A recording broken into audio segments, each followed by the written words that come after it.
السلام عليكم ورحمة الله وبركاته. اخواني المشاهدين، اخواتي المشاهدات، حلقتنا اليوم تتكلم عن فنانة صاعدة واعدة ان شاء الله من الوطن العربي، من السودان الشقيق.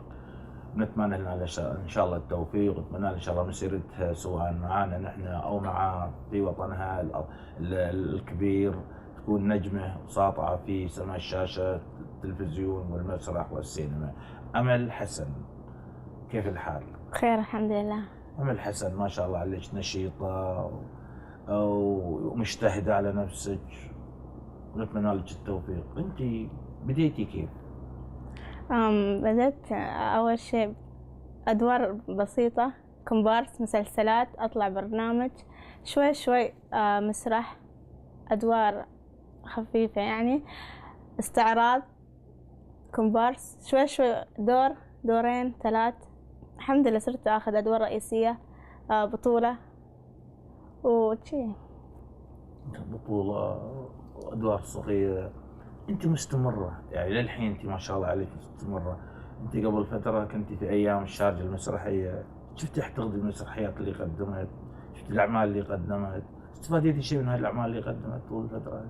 صراحة ما طلعت المسرح كامل ولا المسرحيات، يعني بعضهم شفت أعمال حلوة يعني تستاهل تنعرض، وأدائهم ما شاء الله، وفريق العمل الإماراتي أوكي، يعني كانوا ما شاء الله عليهم أداء، صوت، حضور، يعني كامل. يعني أنت استفاديتي من وجودك في المسرح؟ الحمد لله. يعني أنا حتى لو ما صار لي أعمال أجي مهرجان أشوف الأعمال، استفاد، أعرف كيف أوقف، كيف أطلع أدائي. شو رايك من الرجال الخليجي أنت اليوم فيه؟ الصراحة حلو تجمع الخليجيين من كل الدول، واليوم كان في مسرحية ما شاء الله يعني أبدعوا، كانت مسرحية واو، يعني أحلى مسرحية الصراحة عجبتني أنا اليوم، وشفت أداء، الصوت، حضور، كوميديا، يعني شيء كامل ما شاء الله. يعني استمتعتي اليوم؟ وايد الحمد لله. أمل، أنت وين تبغين توصلين على مسيرتك هذه اللي قلتيها قبل شوي للمشاهدين؟ الصراحة أنا يعني حابة أوصل، يعني أكون نفس باقي الممثلين، يعني مشهورة. أنا حابة أبدأ أول شي من المسرح، يعني إذا صار عمل تلفزيوني ولا شيء عادي يعني، بس المسرح أعشقه وأحبه. يعني إذا صار لي مسلسل ولا مسلسلين أشتغل، أنشهر، أوصل. ما حد جاك في رمضان السنة عشان تشتغلين برنامج حق رمضان؟ لا، بس عندي الحين مسلسل حق رمضان بينعرض على يوتيوب تي في، قناة جديدة، واسمه المسلسل يفداك اللاش، ودور رئيسي. يعني بديتي تشتغلين على يعني الانترنت، على هذا هو اللي يوصل للناس اسرع اعتقد. أكيد. المشاهدة اسرع من التلفزيون الكبير ولا كيف؟ صح؟ صح، حسيت يعني على أعمارنا الجيل يشوفون يوتيوب، القنوات اللي جديدة طالعة على اليوتيوب يحضروا أكثر من المسلسلات، إنهم يعني يحضرون اكثر من يشوفون التلفزيون الشاشة العودة. اصبح الحين التلفزيون الصغير المحمول اللي هو الانترنت، مثل مزما وهاي المحطات الموجودة حاليا، يعني صار يعني تقول صار انه وسيلة سهلة للمشاهد ان يشوف نفسه في اي وقت كان، صح، في على السيارة، أي في البيت، في الشاطئ، في الحديقة. صح. ما في داعي يلتزم في البيت يجلس ساعة ساعتين ثلاث صح. عشان يتريا مسلسل يجي ولا ما يجي. صح، كل شيء هذا تطور. الجيل تحبون هالشكل انتم؟ اسهل لكم يعني هي أسهل، يعني على التلفونات نقدر نفتح، على الآيباد، على كل شيء، يعني أي مسلسل نحط اسمه نحط يطلع، وسيلة أسهل. يعني اسهل وانتشار أكيد اسرع. أمل، أنت قلتي قبل شوي مسلسلات، تجربتك في المسرح أجورها زينة؟ وهي بعضها يعني حسب الإنتاج، حسب العمل، حسب، يعني مو بكلهم. اشتغلت أعمال، في أعمال باخذ فيهم أجور، وأعمال لا، بس يعني ما بفكر في الفلوس ولا شيء، لأنه أنا أشتغل في مسرحية ولا أي عمل أستمتع فيها، أنسى الفلوس، أنسى الأجور، أنسى كل شيء. أهم شيء أستمتع في الشيء أنا بعمل فيه. أنت حاب المسرح وحاب التلفزيون وحاب الدراما؟ أكيد طبعا. لو قالوا لك أمل تعالي اشتغلي فيلم هندي بتشتغلي؟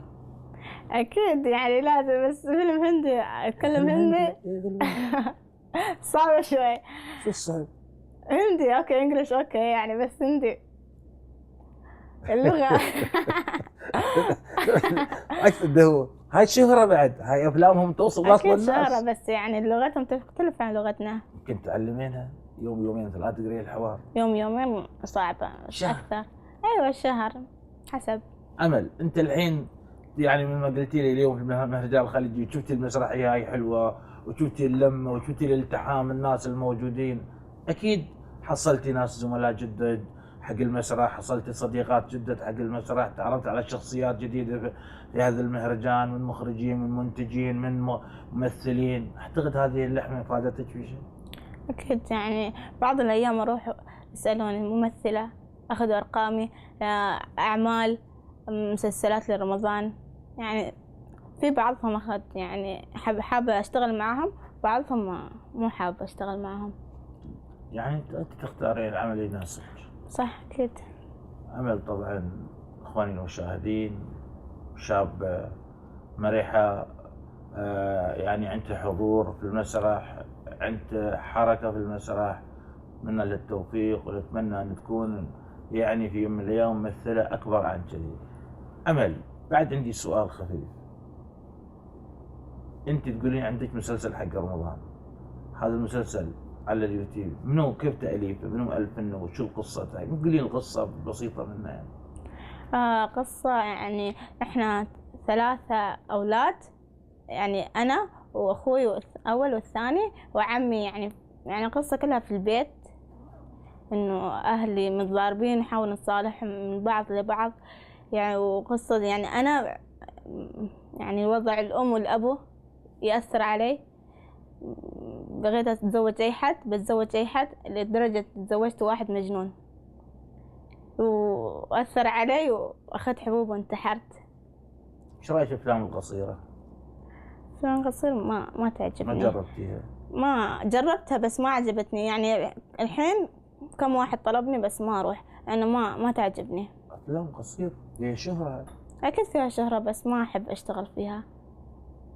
شو اخر اعمالك؟ آخر مسرحية مثلتها نقش الحجر، تأليف سلطان بن دافون، إخراج محمد الحمادي.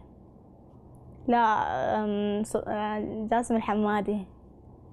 واشتغلت مسرحيات معاك، وكانت أحلى مسرحية الصراحة. أنا اشتغلت وياك مسرحية العيادة، يعني حسيت بالمتعة والجمهور كان متفاعل معاي، يعني أحلى مسرحية الصراحة يعني حسيت فيها.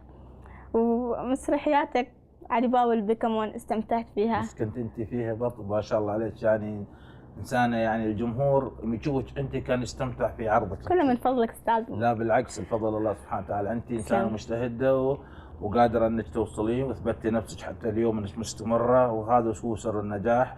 يا اخواني نقول لكم هذه امل حسن، ممثله نشيطه، نتمنى لها التوفيق. شو تقولي حق اخواتك وزملائك اللي هم، شو تنصحينهم يعني يستمرون ولا يوقفون ولا يسمعون الكلام اللي يدور خلف الكواليس، فلان فيه وعلام فيه؟ ترى هالمسرح فيه وايد من الحكي. اكيد. وهذا هو ما يخلي الممثل ترى يستمر.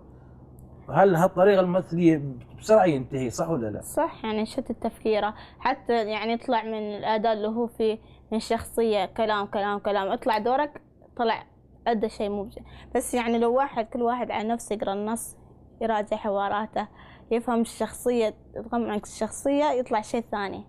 بس كلام حط قلنا وقال وقلنا وقال وطلع على المسرح. شو تنصحينهم؟ يعني يجتهدوا، وكل واحد يركز إذا في نص أو مسرحيات أو مسلسلات، يعني تعمق الشخصية ويعني يكون نفس الكاركتر ويؤدي نفس ما كان. اخواني المشاهدين، اخواتي المشاهدات، احنا لما زلنا في نفس النقاش مع الفنانة امل حسن. امل حسن لو حد قدم لك انت بتغنين؟ لا صوتي مو بحلو، ما أعرف أغني. حين كل الناس غنوا اصواتهم حلوه، لا يركبوا تركيب. وفكرت انت تغنين يعني حق مسلسل او حق مسرحيه؟ اوكي مسرحية اوكي بغني، يعني ما عندي جراءة اغني في المسرح، بس صوتي ما يساعد. يعني حسب الشخصية، اذا شخصية يعني اقدر اغير صوتي حسب الشخصية اللي انا بسويها. أنا بعد عندي آخر يعني سؤال لك بعد. طبعا. المسرح الخليجي لما برجع له مرة ثانية، كم مسرحية حضرتي أنت لهم؟ أحسن عرض يعني غير هذا العروض اللي فاتت. أحسن عرض؟ أي غير هالعرض اللي شفتيه اليوم. أحلى عرض الصراحة من عروض كلها مسرحية الخلخال، مسرحية قطرية. القطرية مسرحية حلوة الصراحة، يعني صح إنه كانوا اثنين أكثر شيء يعني أدوارهم رئيسية يتكلمون، بس كانوا مالين المسرح بأدائهم، كلامهم، زوايا المسرح، كل شيء يعني. تحضرين ندوات تطبيقية عشان الواحد يستفيد منها، الممثلين كيف يستفيدون من الندوات التطبيقية هاي، لأن هاي هي تغذي الذهن، إن الواحد يشوفها المسرح هناك، المخرج يناقشونه هني، فأكيد الممثل يستفيد من النقاش. الندوة التطبيقية هاي حضرتي أنت واحدة من الندوات التطبيقية؟ حضرت مرة واحدة. استفاديت منها شيء؟ أيوة، عرفت غلطاتهم، يعني أشوف أنا الغلط أقول هذا غلط، أروح الندوة أحس نفسي صح. يعني صرت تنتقدين وتروحين هناك تصيرين في الندوة اللي تنتقدينه يطلع صح. واستانس يعني صار عندك حس مسرحي. أحس أوكي يعني صرت. أخواني المشاهدين، نشكركم على متابعتكم، ونشكر عمل حسن على هذا الوقت القصير اللي أخذنا منها. نتمنى لك التوفيق. تسلم. للقاء في حلقة أخرى إن شاء الله. السلام عليكم ورحمة الله وبركاته.